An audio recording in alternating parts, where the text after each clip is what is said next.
लोग स्टडी कर रहे थे घातांक के नियम की। I mean laws of indices. हम लोगों ने अपने प्रीवियस लेक्चर में सीखा था कि घातांक के नियम क्या क्या होते हैं, वो कहाँ से आते हैं, इतनी बातें हम लोगों ने सीख ली थी।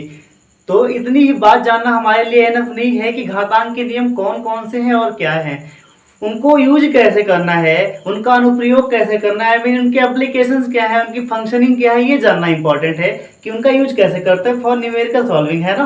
तो हम आज के सेशन में लेकर आए कुछ एक्सरसाइज जिनको हम सॉल्व करेंगे on the basis of laws of indices. I mean जो भी घातांक के नियम हमने पढ़ा था उन पर बेसिस हम ये एक्सरसाइज सॉल्व करने वाले हैं, ठीक है ना। जैसे देखो हम लोगों ने क्या किया था, हम लोगों ने कुछ वहां पर नियम जाने थे, कुछ फॉर्मूले जाने थे। हमने सारा फॉर्मूला तो नहीं लिखा है बट छोटे छोटे फॉर्मूले लिख दिए हैं कि अगर दो डिजिट्स हो उनकी पावर क्या हो, डिफरेंट डिफरेंट हो बट उनका बेस समान हो। मतलब अगर लिखा हो 2⁻³ लिखा हो इंटू 2⁵ लिखा हो तो इनकी जो पावर्स हैं मतलब घात जो है ऐड हो जाती है 5 3, मतलब ये 3 + 5 ऐड हो जाएगा इनकी पावर। ये सब चीजें हम लोगों ने यहाँ पर सीखा था ना कि अगर आधार समान होगा तो घातें जुड़ती हैं, आधार समान होगा तो घातें जुड़ती हैं मल्टीप्लिकेशन में, अगर डिवीजन होगा तो घातें घट जाएंगी। अगर कोई भी डिजिट लिखी हो, ऐसे लिखा हो 2⁻³ लिखा हो, इसको हम अपॉन में लिखना चाहें तो इसको ऐसे लिखते हैं 2⁻³ हो जाएगा।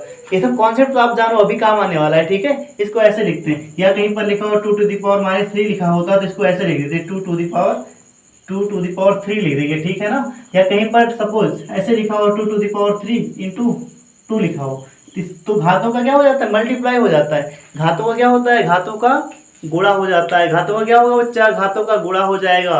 तो यहाँ पर क्या हो जाएगा 2⁻³ 6 हो जाएगा, ठीक है ना। तो ये सारा कॉन्सेप्ट अभी काम में आने वाला है। चलो स्टार्ट करते हैं और देखते हैं ये numerical problem, I mean exercise, ठीक है ना। हमारे पास 4 एक्सरसाइजेज हैं, कितनी है 4 एक्सरसाइजेज हैं। तो पहले एक्सरसाइज देखते हैं, नंबर 3 सॉल्व करते हैं। पहले कौन सा सॉल्व करेंगे, एक्सरसाइज नंबर 3, ओके।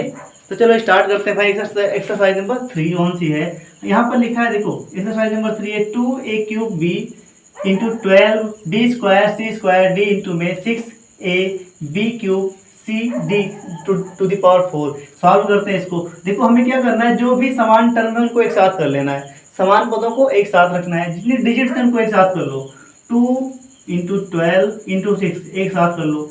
अब जितने ए वाले टर्म है इनको एक साथ कर लो। ये वाला क्वेश्चन सॉल्व करने ध्यान देना, इसमें जहां जहां पर ए वाला टर्म है उसको एक साथ कर लो। ये हमने इतना एक साथ कर लिया।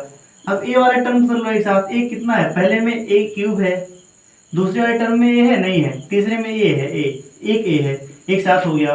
अगेन अब बी वाले टर्म एक साथ कर लो। यहाँ पे इसमें देखो b एक ये हो गया, दूसरे वाले में b² है, तीसरे वाले में b³ है, इसको एक साथ कर लो। क्या बचा, c बचा। अब c को लिखेंगे, पहले में c नहीं है, दूसरे में c² है, दूसरे में क्या है c² है, तीसरे में c है, हाँ एक सिंगल c है। बात आती है चौथे की d, पहले में d नहीं है, दूसरे में एक d है, एंड इसमें d⁴ है। अब क्या करेंगे हम, मल्टीप्लाई कर लो, कितना हो जाएगा 12 2 जा 24, 12 2 जा 24, या ऐसे कर लो 6 2 जा 12, 6 2 जा 12 और 12 12 जा मतलब 12 इंटू 12 करते हैं तो कितना आता है 144 आता है, ठीक है ना। मतलब 12 बराबर हम 144, क्या आ गया ये 144 आ गया, ठीक है। अब देखो यहाँ पर a क्या है, a की घात अभी मैंने बताया था, अगर 2 की घात 3 लिखा हो गुणे 2 की घात 1 हो तो समान आधार है ना, आधार समान है तो घातें जुड़ जाती है ना, 2 की घात 4 हो जाएगा। तो यहाँ पर भी क्या है, घातें समान है, a की घात 3 है गुणे a की घात 1 है तो घातें जुड़ जाएंगे, a की घात 4 हो जाएगा ना, तो घातें जोड़ दो। यहाँ क्या हो गया a³ प्लस a की घात 1 है तो क्या हो जाएगा a की घात 4 हो गया। यहाँ पर भी क्या हुआ, सारी घातें जुड़ जाएंगी, सारी घातें क्या होंगी, जुड़ जाएंगी। मैंने फर्स्ट लेक्चर में बताया था ये सब कैसे जुड़ता है। तो वहां पर आधार समान है इसलिए घातें जुड़ जाएंगी। आधार क्या है, b है, तो b की घात कितना है 3 2 5 1 6, b की घात क्या हो गया 6 हो गया। यहाँ पर c की घात 3 हो जाएगा 2 1 3, यहाँ पर d की घात 5 हो जाएगा बच्चा। मीन से टोटल क्या आ गया 144, a⁴, b⁴ 6 c³ d⁵ this is the answer. यही क्या है, यही आंसर है क्वेश्चन नंबर 3 का। क्वेश्चन नंबर 3 का ये आंसर है, समझ में आई बात। इसमें कुछ करना नहीं होता है, नॉर्मल सा है, प्रैक्टिस करना है बस। इतना देखना। तो हमने क्या किया, इसमें जितनी डिजिट थी उनको एक साथ कर लिया, उसके बाद जितने भी सेम टर्म थे उनको एक साथ कर लिए। इससे ए वाले पद एक साथ कर लिए, बी वाले एक साथ कर लिए, फिर सी वाले किए, फिर डी वाले किए। समझ में आ रही है बात, समझ रहे हो बात को। फिर उसके बाद हमने क्या किया, आधार समान थे, आधार समान होगा तो हमने पहले ही बताया था, आधार समान होने पर घातों को जोड़ लेते हैं। हमने घातों को जोड़ लिया। आई थिंक इतनी बात आपको समझ में आई, इतनी बात समझ में आई, और शायद एक क्वेश्चन भी समझ में आया होगा। अगर ये क्वेश्चन समझ में नहीं आया तो आगे देखते हैं, दूसरा क्वेश्चन सॉल्व करते हैं, वो तो आएगा ना। समझ में आ रही है बात। इरेज करें, हाँ चलो करते हैं इरेज। ठीक, चलो तो एक इतना क्वेश्चन हो गया, एक क्वेश्चन अपना हो गया। हम आते हैं क्वेश्चन नंबर 2 पे। तो कितना लिखा है, इतना डिवाइड बाई इतना। अगर ये बताओ कहीं पर लिखा हो ए डिवाइड बाई बी, तो बच्चे इसको क्या क्या लिखते हो, ए अपॉन बी लिखते हो ना, यही तो लिखते हो बच्चा, यही होता है ना, ए अपॉन बी होता है, हाँ यही होता है। तो चलो करते हैं। इसका मतलब इतना अपॉन इतना हो गया, मतलब इसका क्या हो जाएगा, 12 a square B to the power 4 C cube upon में 2a B cube into 3bc square. यही तो होगा।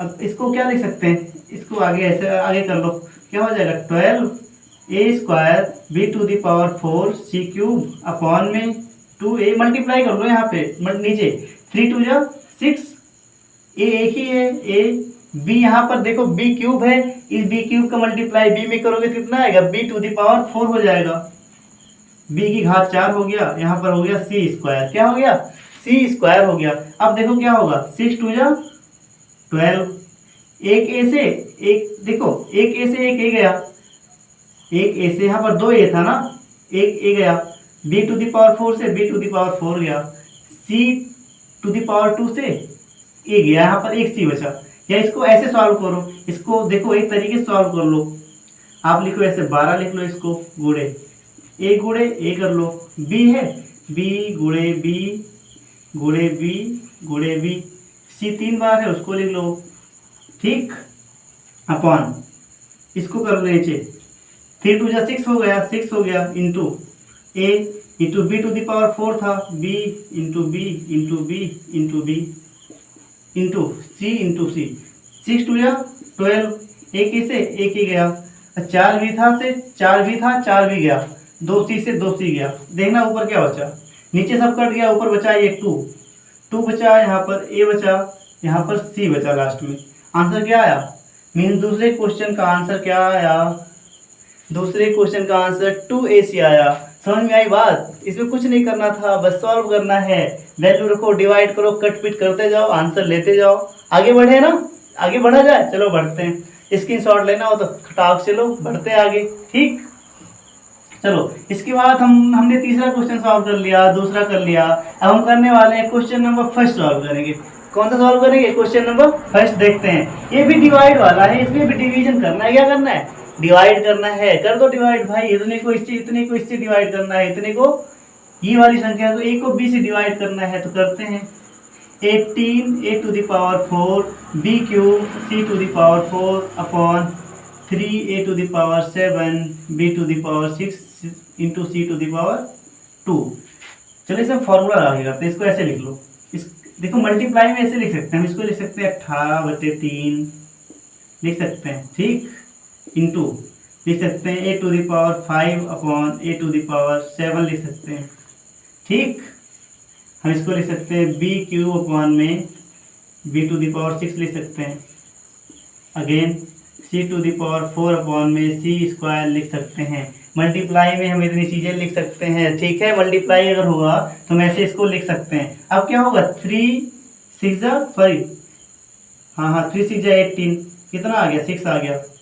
अभी बताओ ये क्या हो रहा है, ये इतना ध्यान देना, इतना क्या है, इतना ये वाला फॉर्मूला है, ये वाला फॉर्मूला है आधार सम। जैसे अगर कहीं पर लिखा हो, यहाँ पर लिखा है ना ए टू द पावर 5, देखना ये वाली डिजिट यहाँ पे देखना, यहाँ पर ए टू द पावर 5 अपॉन में ए टू द पावर 7 लिखा है ना, इसको ऐसे लिख सकते हैं a to the power 5 divide by a to the power 7 लिख सकते हैं। और कहीं पर ऐसे लिखा होता है तो घातें क्या होती हैं, घातें घट जाती हैं, तो क्या हो जाएगा, आ जाएगा -2, एक ही घात -2 आ जाएगा। तो यहाँ पर भी क्या होगा, यहाँ तो 6 आ गया, दूसरे में क्या होगा ए टू द पावर 5 -7 हो जाएगा, ठीक है।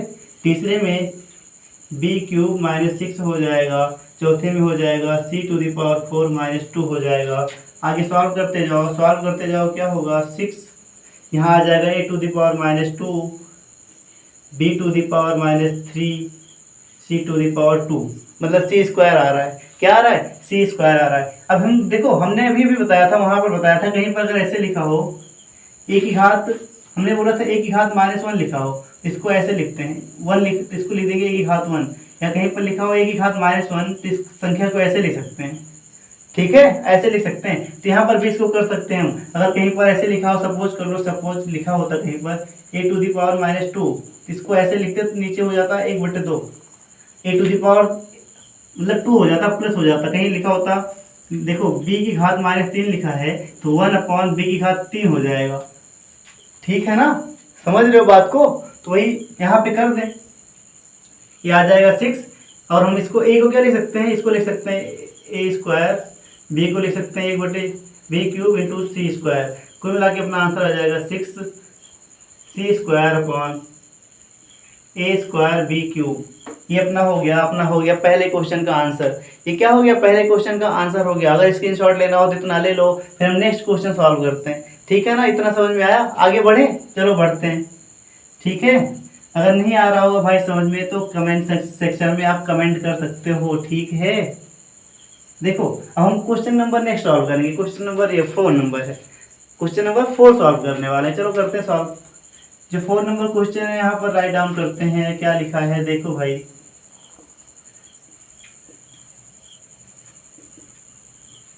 ठीक है ना, क्वेश्चन नंबर कौन सा कर रहे हैं? क्वेश्चन नंबर 4 सॉल्व कर रहे हैं। चलो ये क्या हो गया, y to the power minus 2 x to the power minus 1, ये क्वेश्चन नंबर 4 है। ये बताओ कहीं भिन्न वाला आपने डिवाइड सॉल्व किया है, भिन्न वाला भाग किया है? कहीं पर ऐसे लिखा हो 4/3 भागे 5/2 ऐसे लिखा हो तो क्या करते हो इसको हम कैसे सॉल्व करते हैं? 4/3 गुणे 2/5 कर देते हैं। ये वाली डिजिट उल्टी कर देते हैं ना, ये वाली डिजिट उल्टी कर देते हैं जब डिवाइड करते हैं। तो ऐसे हम चलो यहाँ पे कर लेते हैं, वैसे ही यहाँ पे कर लेते हैं इसको सॉल्व करने के लिए। ठीक है, हम ऐसे लिखेंगे X square minus Y to the power minus 4 X to the power minus 3 Y to the power minus 1 into X की घात माइनस 1 ऊपर लिख दो, वाई की घात माइनस 2 नीचे कर दो। अब मल्टीप्लाई करा दो पूरा, ये हो जाएगा एक्स की घात माइनस 2 वाई की घात माइनस 4 अगेन एक्स की घात माइनस 1 अपॉन में एक्स की घात माइनस 3 वाई की घात माइनस 1 वाई की घात माइनस 2। अब देखो घातें क्या होती हैं, जुड़ जाती है ना आधार समान होने पर। इसमें देखो इसका आधार समान है, घातें जुड़ेंगी, इसका आधार समान है, ये भी घातें जुड़ जाएंगी। जोड़ देते हैं तो एक्स की घात माइनस 2 माइनस 1 हो जाएगा into y to the power 4 minus सही था। यहाँ पर क्या होगा एक्स की घात minus 3 Y to the power minus 1 minus 2 हो जाएगा। ये क्या हो जाएगा, एक्स ऊपर एक्स की घात माइनस 3 हो गया, वाई की घात माइनस 4 हो गया, नीचे क्या हो जाएगा एक्स की घात माइनस 3 हो जाएगा, वाई की घात माइनस 3 हो जाएगा। इससे ये कैंसिल आउट हो गया, क्या बचा वाई की घात माइनस 4 अपॉन में वाई की घात माइनस 3। यहाँ पर क्या होगा, यहाँ पर ये होगा वाई की घात माइनस 4 प्लस वाई की घात 3 हो जाएगा। क्या बचेगा यहाँ पर वाई की घात माइनस 1, इसको क्या लिख सकते हैं 1/y।